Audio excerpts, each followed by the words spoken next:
మీ మోకాల నొప్పులకు ఎటువంటి సర్జరీ లేకుండా ఎపియాన్ పెయిన్ క్లినిక్ అందిస్తున్న అత్యాధునిక చికిత్స. సో ఫైనల్ గా ఇండియాకి ఎప్పుడు వచ్చారు మరి? ఫైనల్ గా మేము ఇక్కడికి 2008 లో వచ్చామండి. 2008 లో. అప్పటి వరకు ఫిన్లాండ్ లోనే ఉండేవారా? అప్పటి వరకు యూకే లో ఉండేవాళ్ళం. సో ఇక్కడికి వచ్చిన తర్వాత అత్తమామలు ఈ కల్చర్ గురించి చెప్పారా లేదంటే మీరే నేర్చుకున్నారా? తెలుగు కల్చర్ని, తెలుగు సాంప్రదాయాల్ని, పద్ధతుల్ని బాగున్నాయని మీరే ఇష్టపడ్డారా? మా అత్తగారు చాలా చెప్పారు, చాలా చూపించారు, చాలా మంచిగా ఎక్స్ప్లెయిన్ చేశారు. అలా నాకు కూడా ఇంట్రెస్ట్ ఉంది. మా అత్తగారి దగ్గర నేర్చుకునే అవకాశం వచ్చింది. ఆవిడ దగ్గర ఉంటే నేను అన్నీ నేర్చుకున్నాను. అంటే ఇక్కడ మనుషులు ఎలా మాట్లాడతారో, ఇక్కడ అందరూ ఎలా కలిసి ఉంటారో అది ఆవిడ దగ్గర నేను చూశాను.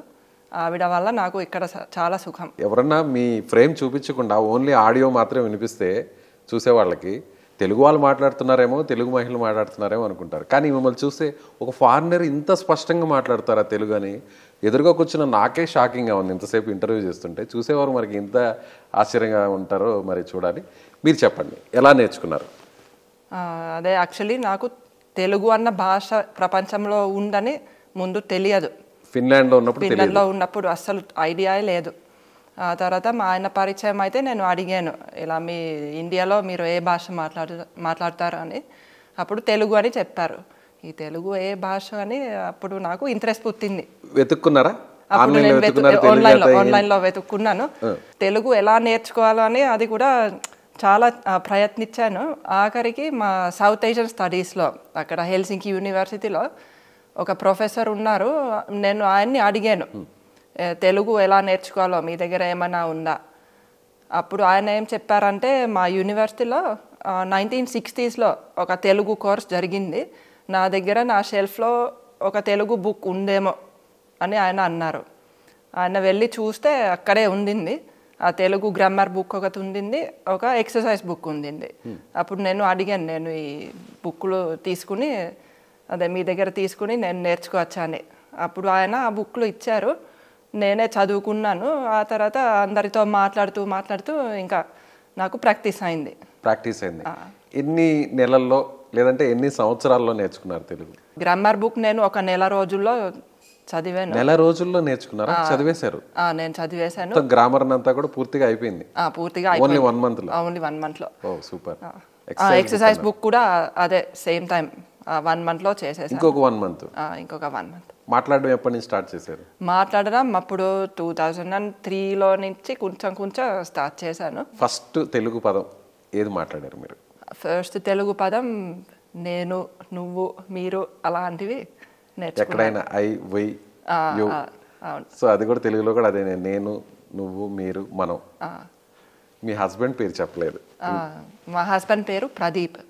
ప్రదీప్ అని పేరు చెప్తారేమో అని అనుకున్నాను నేను. ఫస్ట్ ఏం మాట మాట్లాడారు మీ హస్బెండ్తో? అదే, నేను నిన్ను ప్రేమిస్తున్నానేమో ఆ మాట అన్నారా? సూపర్, నేరుగా చెప్పారు. సార్ ఏమన్నారు అప్పుడు? హ్యాపీగా ఫీల్ అయిపోయారు. చాలా హ్యాపీగా ఫీల్ అయ్యారు.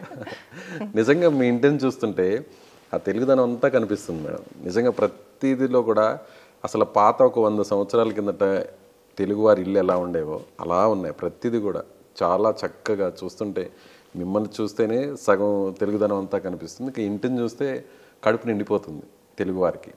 సో మీరు ఈ చీర కట్టుకోవడం, ఇలా తెలుగు అలవాట్లు, తెలుగు సాంప్రదాయాలు, అది మీరే ఓన్గా చీర కట్టుకుంటారా లేదంటే ఎవరైనా హెల్ప్ చేస్తారా? నేను ఓన్గా కట్టుకుంటాను. తెలుగు చదువుతారా? తెలుగు చదువుతాను. అదే రోజు చదివే మెటీరియల్స్ లేవు నా దగ్గర, కానీ చదువుతాను. ఇంగ్లీష్ కూడా నేర్చుకున్నారా? ఇంగ్లీష్ కూడా నేర్చుకున్నాను. ఇప్పుడు సారు మీరు మాట్లాడితే ఏ లాంగ్వేజ్లో మాట్లాడుకుంటారు? నేను సారు 2 లాంగ్వేజెస్లో మాట్లాడతాము. తెలుగులో కూడా మాట్లాడతాము, ఇంగ్లీష్లో కూడా మాట్లాడతాము. ఒక్కసారి మీ ఫిన్నిష్ లాంగ్వేజ్లో మాట్లాడతారా? మాట్లాడతాను. మీరు ఏం చేస్తున్నారంటే ఫిన్నిష్లో ఏం చెప్తారు చెప్పండి? మితా సతేర్, నేను నిన్ను ప్రేమిస్తున్నానని సార్కి మీరు చెప్పారు కదా, అదొకసారి మీరు ఫిన్నిష్లో సార్కి చెప్పండి. మినా రకాస్తాన్ సినువా. మీరు బాగున్నారా అంటే మితా కూలు. మీరు ఫిన్నిష్లో మాట్లాడండి, నేను తెలుగులో మాట్లాడతాను. మీకు ఎన్ని సంవత్సరాల కిందట పెళ్ళైంది పాయ గారు? kuinka monta vuotta sitten menitte naimisiin? అసలేమో ఒక పాయింట్ కూడా నాకేం ఎక్కట్లేదు. ఓకే, మీ వారు సొంత ఊరు ఏంటి? Mistä sun mies on kotoisin?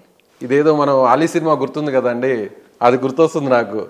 ఎంత చేట అట్లారు కదా, అట్లా గుర్తొస్తుంది. ఓకే, ఇంకో డైలాగ్ కూడా అడుగుదాం. మీకు ఎంతమంది పిల్లలు ఉన్నారు? Kuinka monta lasta sulla on? మీకు ఏమైనా అర్థమవుతుందండి మేడం? ఇప్పుడు ఫిన్నిష్కి ఏది ఈజీ? ఫిన్నిష్ నేర్చుకోవడం ఈజీయా లేదంటే తెలుగు నేర్చుకోవడం ఈజీయా? మా ఫినిష్ భాషకి తెలుగు భాషకి చాలా సిమిలారిటీస్ ఉంటాయి. సిమిలారిటీస్ ఉంటాయి. అదే మీరు మా ఫినిష్ భాష నేర్చుకోవాలంటే మీకు ఈజీగా అనిపిస్తుంది. అలానే నాకు తెలుగు నేర్చుకోవడం ఈజీగా అనిపించింది. మీకు ఈజీగా అనిపించింది కాబట్టి అందుకే త్వరగా తెలుగు నేర్చుకున్నారు. సార్ నేర్చుకున్నారా ఫినిష్ని? సార్ కొంచెం నేర్చుకున్నారు. మాట్లాడతారు ఎప్పుడైనా ఫినిష్లో? ఇద్దరు మాట్లాడుకుంటారా? మరి అంత మాట్లాడము, కొన్ని పదాలు అలా. పిల్లలు ఎంతమంది? చెప్తుంటారు. పిల్లలు ఎంతమంది? పిల్లలు మాకు 4 ఉన్నారు. 4. వాళ్ళ పేర్లు చెప్తారా? మా పెద్ద పాప అవని, రెండో పాప హరిణి, మా బాబు గోపాల్, మా చిన్న పాప పద్మిని. సూపర్. ఎక్కడైనా మీ ఫిన్లాండ్ నేమ్స్ ఏమన్నా పెడతారేమో, ఒక పేరన్నా ఉంటుందేమో అనుకున్నాను, కానీ అన్ని తెలుగు పేర్లే, అన్ని ఇండియన్ నేమ్సే పెట్టారు. సో ఏం చేస్తున్నారు పిల్లలు? మా పెద్ద పాప ఇప్పుడు 11th చదువుతుంది, మా రెండో పాప 10th ఉంది, మా బాబు 7th, మా చిన్న పాపకి ఇంకా 2.5 సంవత్సరాలే, ఇంకా స్కూల్లో పెట్టలేదు. వాళ్ళందరూ కూడా తెలుగు మాట్లాడతారా? వాళ్ళకి కూడా తెలుగు వచ్చు, మాట్లాడతారు. ఫిన్నిష్ ఏమైనా మాట్లాడతారా? ఫినిష్ భాష కూడా వచ్చు వాళ్ళకి. ఫిన్నిష్ ఎక్కువ మాట్లాడతారా, తెలుగు ఎక్కువ మాట్లాడతారు? రెండింట్లో తెలుగే మాట్లాడతారు. తెలుగే ఎక్కువ మాట్లాడతారు. మీ స్వార్థం ఏం లేదు అందులో. ఎప్పుడైనా ఇద్దరిలో వార్ జరుగుంటుందా? ఇప్పుడు ఏదన్నా వార్ జరిగితే లేదు మా లాంగ్వేజ్ కూడా నేర్చుకోవాలి పిల్లలు, ఫినిష్ కూడా ఎక్కువ నేర్చుకోవాలని ప్రెజర్ పెట్టడం అట్లా ఏమైనా జరిగి ఉంటుందా? పోట్లాట ఏదైనా సరదాగా జరుగుంటుందా మీకు మీ వారికి? అట్లా ఏమీ లేదండి. ఇప్పుడు ఫినిష్ నేర్చుకోవడానికి ఆన్లైన్లో ఒక కోర్స్ ఉంది, నేను మా పిల్లలని దాంట్లో పెట్టాను. వాళ్ళు 9th క్లాస్ వరకు దాంట్లో కొంచెం ఫినిష్ నేర్చుకుంటున్నారు. వేరే మీ వారి ప్రదీప్ గారి సొంత ఊరు ఎక్కడండి?